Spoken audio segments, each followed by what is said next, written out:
Hello friends. आज जो topic हम डिस्कस करने जा रहे हैं वो है रैप्टर्स के बारे में। तो बहुत से लोगों को ये क्वेश्चन होता है कि भाई रैप्टर्स क्या होते हैं। और सभी पक्षी जो कि किसी और जानवर को पकड़ते हैं, जैसे किंगफिशर्स भी फिश को पकड़ते हैं, छोटे एम्फीबियंस और रेप्टाइल्स को भी खाते हैं। हेरन्स वगैरह भी जो है, स्टॉक्स हैं, वो सब भी कार्निवोरस डाइट खाते हैं। तो क्या वो भी रैप्टर्स में आते हैं? ऐसा नहीं है। रैप्टर्स जो है एक स्पेसिफिक क्लास को कहा गया है। उनमें कुछ शेयर्ड कैरेक्टरिस्टिक्स होती हैं। तो आज इसी बात को मैं डिस्कस करूंगी और इसके बाद में क्लिपिंग्स भी दिखाऊंगी जिसके साथ में वॉइस ओवर होगा। अलग अलग रैप्टर्स के बारे में जो भी मुझे उनके बारे में इंफॉर्मेशन है वो मैं आपसे शेयर करूंगी। तो सबसे पहले रैप्टर शब्द आया कहाँ से? तो एक लैटिन वर्ड है रेपियर, जिसका मतलब है प्लंडर करना या लूटना। जैसे पुराने जमाने में जो डाकू होते थे वो लूटते थे जगह को। तो इसी तरह उसी से रैप्टर का नाम लिया गया है। तो इसका जो कैरेक्टरिस्टिक वो होता है कि उड़ता हुआ आता है, कहीं दूर से देख लेता है अपने प्रे को, उड़ता हुआ आता है और उसको उठा के ले जाता है। वो एक कोई मैमल भी हो सकता है, एक छोटा चूहा भी हो सकता है, किसी जानवर का बच्चा भी हो सकता है, हिरण का बच्चा भी हो सकता है। जो बड़े ईगल्स वगैरह होते हैं, बड़े रैप्टर्स होते हैं, वो मैमल्स के छोटे बच्चों को या छोटे मैमल्स को पूरा ही उठा लेते हैं। उसके अलावा कोई रेप्टाइल हो सकता है, स्नेक्स हो सकते हैं, कोई फिश हो सकता है, एम्फीबियंस हो सकते हैं, कोई भी चीज हो सकती है जिसको कि ये रैप्टर खाते हैं। तो इनकी क्या क्या ऐसी शेयर्ड कैरेक्टरिस्टिक्स हैं जिसकी वजह से इनको एक अलग क्लास में एक साथ रखा गया है। हालांकि इसमें कई अलग अलग फैमिलीज होती हैं, उस पर मैं बाद में आऊंगी।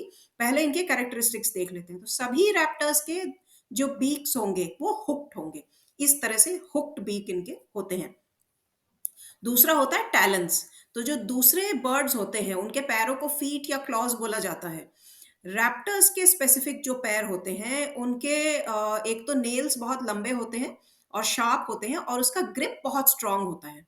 तो जब वो किसी चीज को अपने पैरों से पकड़ लेते हैं, अपने टैलेंस से पकड़ लेते हैं, तो उससे छूटना इम्पॉसिबल हो जाता है। अपनी बीक में उठाकर तो नहीं उड़ सकते, टैलेंट से ही पकड़ के उसको लेके उड़ जाते हैं। उसके बाद किसी प्रॉपर पर्च पे बैठ के फिर उसको खाते हैं। खाने में उनका बीक उसको फाड़ने में, उसको वो करने में, डिसमेंबर करने में हेल्प करता है।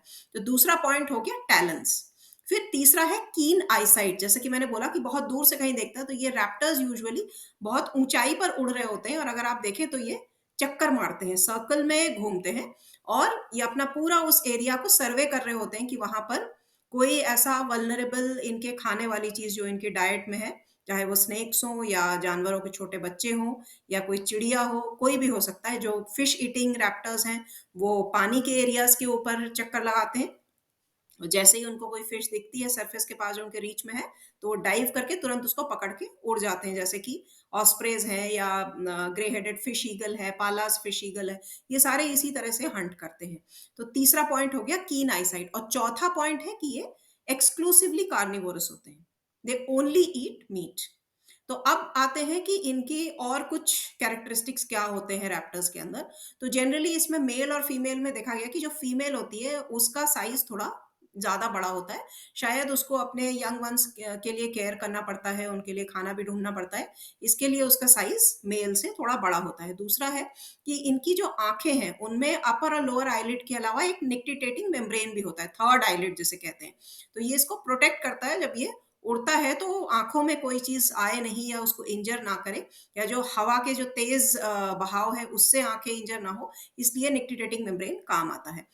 उसके बाद एक और पॉइंट है कि इनके जो नेस्ट होते हैं वो या तो ट्री टॉप में बिल्कुल बनाएंगे। आप देखें कि रैप्टर्स के nest usually top of the tree में होगा बिल्कुल, या फिर ये दूसरे जो पक्षियों के खाली किए हुए घोंसले होते हैं, या कई बार उनको भगा देते हैं और उसमें अपने अंडे रख देते हैं, इस तरह भी करते हैं ये। और तीसरा इनका होता है कि जमीन में जो बरोज होते हैं या जो रॉक्स वगैरह के बीच में जगह होती है, वहां पर भी ये कुछ लकड़ियों को इकट्ठा करके एक नेस्ट बनाते हैं और उसमें अंडे दे सकते हैं। नेस्ट इनके बहुत अच्छे इलेबोरेट नहीं होते हैं, मेक शिफ्ट टाइप के होते हैं। फिर इसमें जो एग्स हैं, तो जो क्लच है, नंबर ऑफ एग्स हैं, वो यूजुअली कम होते हैं क्योंकि they are bigger and stronger birds. तो इनके जो ऑफस्प्रिंग होंगे वो एक एक या दो होंगे, और उनके सर्वाइवल के चांसेस काफी अच्छे होंगे। जो छोटी चिड़िया होती हैं, छोटे पक्षी होते हैं, उनको आपने देखा होगा कि उनके क्लच में ज्यादा एग्स होते हैं। ज्यादा एग्स जब भी कोई पक्षी ले करता है उसका मतलब ही ये है कि उसमें सर्वाइवल के चांसेस कम है। कम इंडिविजुअल्स सर्वाइव करेंगे। तो अगर किसी ने 6 अंडे ले किए हैं, तो इसका मतलब उसमें से 2 या 3 ही सर्वाइव करेंगे, इसीलिए जो है ज़्यादा नंबर ऑफ एग्स को ले किया गया है। रैप्टर्स के साथ ऐसा नहीं है, उनके नंबर ऑफ एग्स क्लच में हमेशा कम ही रहते हैं। इसके बाद जैसे कि मैंने कहा कि कौन-कौन से पक्षी हैं जो कि रैप्टर्स में इंक्लूडेड हैं। तो इसमें डायर्नल हैं कुछ जो दिन में ऑपरेट करते हैं और नॉकटर्नल हैं जिसके अंदर कि आउल्स वगैरह आते हैं जो सिर्फ रात में ऑपरेट करते हैं। आउल्स को भी रैप्टर्स के अंदर ही रखा गया है लेकिन ये अलग एक फैमिली है पूरी।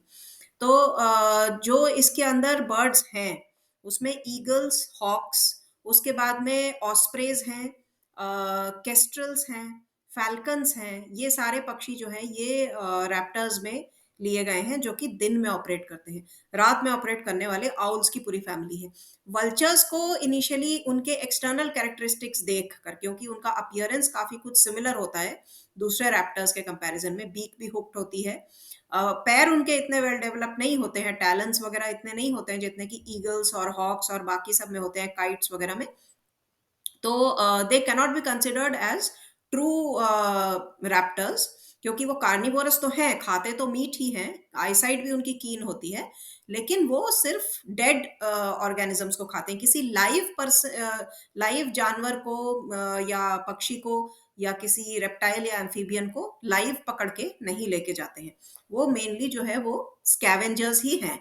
तो वल्चर्स को आज भी बहुत सारे लोग रैप्टर्स में इंक्लूड करते हैं, लेकिन मेरे हिसाब से इनका क्लासिफिकेशन अलग होना चाहिए। हालांकि उनके जो कैरेक्टरिस्टिक्स हैं जिसके बेसिस पे रैप्टर्स को क्लासिफाई किया गया है वो बहुत मैच करते हैं। तो आगे जो वीडियोस क्लिप्स आप देखेंगे उसके अंदर आप ज्यादातर सारे रैप्टर्स को ही देखेंगे जिनकी क्लिप्स मेरे पास हैं। तो दोस्तों ये है क्रेस्टेड सर्पेंट ईगल जो आप सबसे पहले यहाँ पर देख रहे हैं। और जैसे कि नाम ही है इसका सर्पेंट ईगल, तो ये सांपों को ही ज़्यादातर खाता है। और बाकी ईगल्स की तरह ही इसकी भी बॉडी बड़े साइज़ की और ब्राउनिश फेदर्स होते हैं। ईगल्स की ये कॉमन प्रॉपर्टी है कि लार्ज बॉडीड होते हैं, विंग स्पैन काफ़ी अच्छा होता है और बॉडी इनकी ब्राउनिश होती है, लाइट ब्राउन, डार्क ब्राउन, अलग अलग शेड्स ब्राउन के ही। फ्रंट जो है वो किसी का वाइट भी हो सकता है, उस पे स्ट्रीक्स भी हो सकते हैं, बैंड्स भी हो सकते हैं, अलग अलग तरह के पाए जाते हैं। बीक हुक्ड होगा सभी ईगल्स का। ये जो दूसरा ईगल आप देख रहे हैं ये है ग्रे हेडेड फिश ईगल। तो ये हमारे सामने ही इसने फ्रेश जो है फिश पकड़ा पानी में से और अब ये इसको बैठ के खा रहा है। तो इनका जो तरीका होता है कि बीक्स इनकी हुक्ड होती हैं और टैलेंस इनके बड़े शार्प होते हैं, तो टैलेंस से ही ये शिकार को पकड़ के उड़ते हैं और उसके बाद फिर किसी सेफ पर्च पे बैठ के फिर उसको खाना शुरू करते हैं। और तीसरा जैसे कि मैंने बताया था कीन आईसाइट, एंड चौथा ऑफ कोर्स कार्निवोरस डाइट इनकी होती है।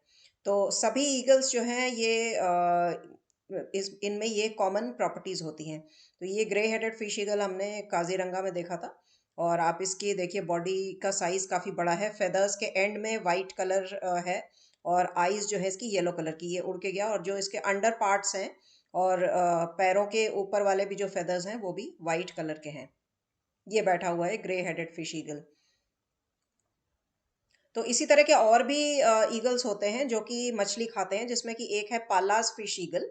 और पालास फिश ईगल में क्या होता है कि उसकी बॉडी भी अभी आप देख रही है पालास फिश ईगल है और इसकी बॉडी भी ब्राउनिश कलर की है और इसका हेड वाइट है और हेड इसका बॉल्ड लगता है, मतलब ऐसा लगता है कि इस पे बाल नहीं है। तो वाइट कलर के फेदर्स हैं और जो बीक है इसकी भी हुक्ड बीक होती है। तो ये पालास फिश ईगल है, ये भी एक्सक्लूसिवली ज़्यादातर फिश खाता है। अब ये जो है ये एक बहुत ही कॉमन इंडियन स्पॉटेड ईगल है जो आपको हर जगह मिल जाएगा इंडिया में।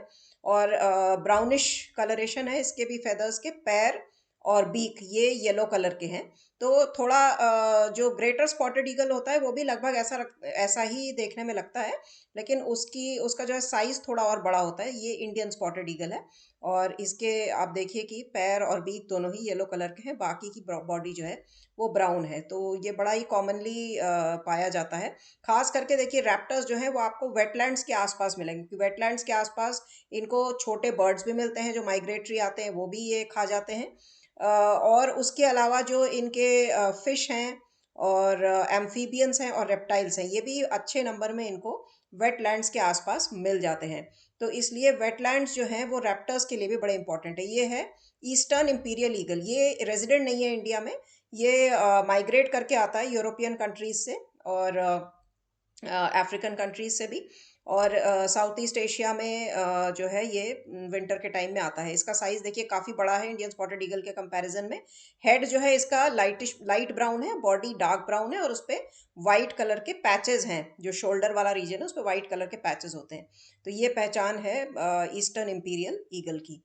तो इसके बाद में आप देख रहे हैं यहाँ पर ब्लैक शोल्डर्ड काइट, या इसको ब्लैक विंग्ड काइट भी कहते हैं। ये भी रेजिडेंट है नॉर्थ इंडिया में, बड़े आराम से दिख जाता है। इसकी पूरी बॉडी वाइट होती है, विंग्स जो है और टेल वो ब्लैक होता है। टेल जो है इसकी शॉर्ट होती है और थोड़ी सी क्लेफ्ट होता है टेल के अंदर, और पैर येलो कलर के होते हैं, और आईज जो है इसके रेड कलर के होते हैं बिल्कुल। तो ये ऐसे ही ऊंचे वायर्स के ऊपर से बैठ के देखता रहता है और फिर अपना प्रे पकड़ता है जब इसको कुछ दिखता है। ये जो कॉमनेस्ट हमारा है ब्लैक काइट, जो शहरों में आपको उड़ते हुए दिखते हैं रैप्टर्स, जहाँ पर भी कोई डेड एनिमल्स या कोई भी डेड चीज़ इनको मिल जाती है वहाँ पर भी ये मिलते हैं, और ये लाइव भी पकड़ते हैं प्रे को। तो ब्लैक काइट्स बहुत ही कॉमन है। इनकी भी बॉडी ब्राउनिश कलर की है, और जो बीक होती है वो हुक्ड होती है, पैर येलोइश कलर के होते हैं, और वाइट कलर के स्पॉट्स भी होते हैं इनके फेदर्स के ऊपर। तो ये ब्लैक काइट्स भी आपको काफ़ी कॉमनली मिल जाएंगे वेटलैंड्स के आसपास, जहाँ पर कि ये दूसरे बर्ड्स को अपना प्रे बना सकते हैं। अब ये इसके ऊपर ही एक वाइट थ्रोटेड किंगफिशर बैठा हुआ है, लेकिन शायद अभी ये ब्लैक काइट उस पर अटैक नहीं करेगा क्योंकि इसका पेट भरा हुआ होगा, वरना ये किंगफिशर पे अटैक कर सकता था। लेकिन किंगफिशर, अब ये है चेंजेबल हॉक ईगल। ये भी इसी कैटेगरी का ही है, बड़े साइज का ब्राउनिश कलर के फेदर्स होते हैं। चेंजेबल इसलिए क्योंकि इसके दो मॉफ्स होते हैं, एक डार्क और एक लाइट। और ये सारा जो ये फैमिली है इसको एक्सीपिट्रिडी कहते हैं, जिसके अंदर ये सारे बर्ड्स आप देख रहे हैं। इसके बाद में है शिक्रा। तो शिक्रा ये फीमेल है, इसकी आईज का कलर येलो है, और इसका बैक जो है ये ग्रेइश और ब्राउनिश कलर का होता है, फ्रंट वाइट होता है, और उस पर वर्टिकल स्ट्राइप्स होते हैं या स्ट्रीक्स होते हैं। इसी तरह का है यूरेशियन स्पैरोहॉक, जो कि माइग्रेटरी है यहाँ पर। और यहाँ पर इसके साइज में थोड़ा सा फर्क है कि ये थोड़े बड़े साइज का है। इसके हेड पे वाइट कलर की मार्किंग्स हैं, और फ्रंट पे इसका जो मार्किंग्स हैं वो वर्टिकल ना होके हॉरिजॉन्टल है। आईज का कलर इसका भी येलो है। तो ये यूरेशियन स्पैरोहॉक जो है शिक्रा से साइज में थोड़ा बड़ा होता है। और इसका भी दूसरे जो छोटे पक्षी होते हैं या दूसरे छोटे जानवर होते हैं, इवन मैमल्स के जो छोटे बच्चे होते हैं या रैट्स वगैरह होते हैं, इनको भी ये खा सकते हैं। ये जो रैप्टर्स आपने अभी तक देखे, ये ज़्यादातर सब डायर्नल रैप्टर्स हैं, मतलब दिन के टाइम पे ये ऑपरेटिव होते हैं। सुबह से लेकर और सनसेट तक ये अपना प्रे पकड़ते हैं, रात में ये फंक्शनल नहीं होते हैं। जो दूसरा कैटेगरी है रैप्टर्स का, वो मैंने बताया था आपको कि नॉक्टर्नल रैप्टर्स होते हैं, जिसके अंदर की आउल्स की पूरी फैमिली आती है। तो इसके बाद में यूरेशियन स्पैरोहॉक के बाद में हम कुछ आउल्स को देखेंगे कि वो कैसे मतलब क्या उनके कैरेक्टरिस्टिक्स होते हैं, जिसमें सबसे कॉमन हमारा स्पॉटेड आउटलेट है, जो हमारे आसपास कॉमनली कहीं पर भी दिख जाता है। आउल्स में एक खास बात होती है कि इनकी आप देखिए नेक जो है ये पूरा अपना नेक टर्न कर सकते हैं 180 डिग्रीज। ये खासियत बर्ड्स में क्यों होती है? ये इसलिए क्योंकि हमारे सर्वाइकल रीजन में आपको पता है कि 7 वर्टिब्री होते हैं, लेकिन जो बर्ड्स के सर्वाइकल स्पाइन होती है उसके अंदर 14 वर्टिब्री होते हैं।